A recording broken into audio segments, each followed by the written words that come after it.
Good morning mga pamangkin, kasama natin si Krishy, ang isa sa mga nagmamanage nitong vineyard na nasa likod natin. So, tanungin natin, baka makatulong sa atin mga information na bibigay sa atin. So, by the way, good morning Krishy. Good morning po. So, unang tanong Krishy, paano nagumpisa yung idea o anong nakapag-inspire sa may-ari nitong parang rolling store o mini food truck na to para pasukin ang ganitong business? Sa edad ko pong ito, mahilig na po ako sa pagkakape. So, it is, na-inspire po ako na mag-open ng gantong business kasi sa kahiligan ko na din po at saka sa panahon ngayon. I mean, napapanahon po sa, kumbaga, uso sa ngayon. Uso. So, kaya pinasok mo yung parang mini food truck business. Opo. So, by the way, before tayo punta sa mga benta or sa mga bestseller, tanungin muna kita sa mga kaibigan natin mga gustong mag-business na ng ganito, mag-franchise. By the way, ang pangalan ng kanilang business ay Vineyard. So, magkano ang, not total, magkano muna ang franchise? Franchise muna pag-usapan, magkano? Franchise po namin, 115,000 po. 115? Pati sa may lahat na po. So, yung initial stock, at saka yung, pag-design ng mini food truck. Yes po.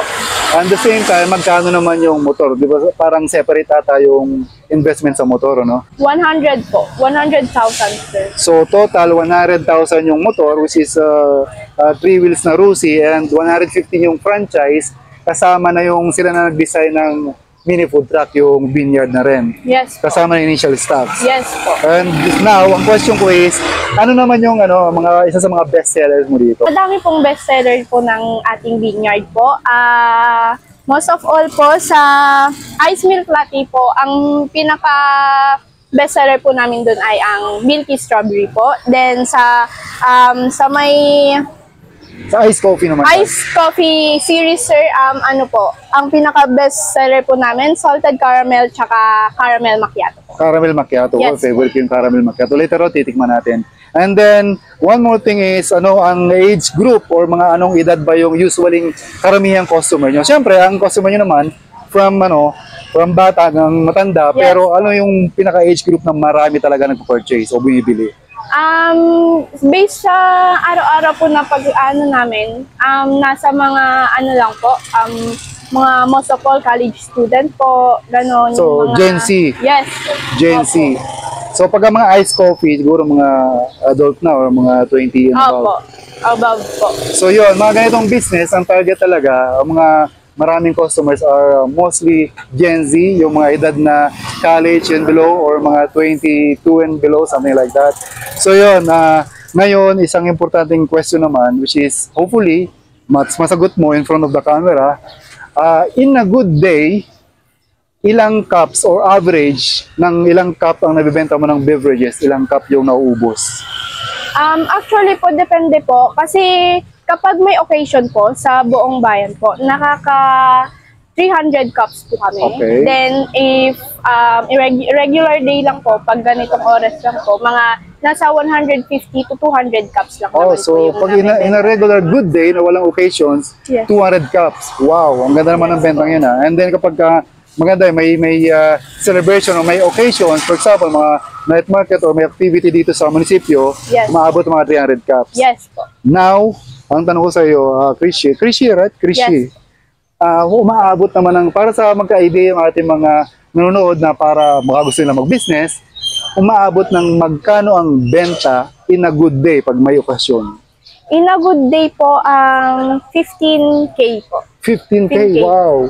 Maghapon po. Maghapon. Yes po. And then kapag yung regular busy days, yung walang occasion pero busy naman siya, mga around 5 to 10K. 5 to 10 every Yes day. po. O, yun. Not bad. Actually, it's very good na para sa isang mini rolling store or mini food truck kung tawagin natin.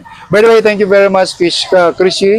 Dito nyo ito makikita, guys, kung taga San Mateo, Isabela kayo, kung magagawi kayo dito nyo makikita ang Vineyard dito sa malapit sa munisipyo, sa may plaza, malapit sa palengke.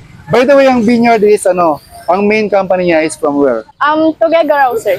So, Tuguegarao ang po. main branch niya, Tuguegarao City. Yes po. So kung gusto nila mag-franchise, pwede ba natin ilagay yung number nila sa baba ng Yes video na po. to? So, Yes. okay, by the way guys, nasa comment or nasa baba description nito yung numbers nila para matawagan kung gusto niyo mag-franchise.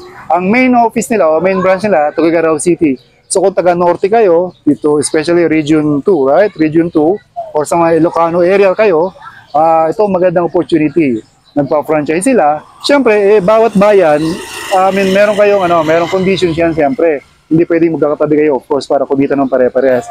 By the way, magandang idea ito. Kung naghahanap kayo ng business idea na wala pa kayong naisip kung anong itatayo at may budget naman kayo, magtayo ka ng rolling store or mini food truck. Patok ito. Thank you, Chrissy. Thank you po. So mga pamangkin, tikman natin yung kanilang caramel macchiato. Tikman natin kung masarap. Kasi first time po matitikman to. Wow! So guys, hindi siya masyadong matamis. Lasang-lasa mo yung kape kahit may yellow siya. Kasi nga ice coffee to, part to ng kategory ng ice coffee. Ang sarap guys, hindi siya masyadong matamis. Tama-tama ang timpla. Lasang-lasang kape. Tikman din natin guys yung strawberry matcha nila.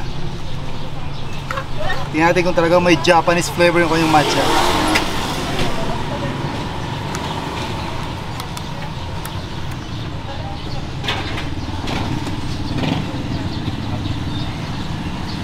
Wow, kaya pala best seller ito.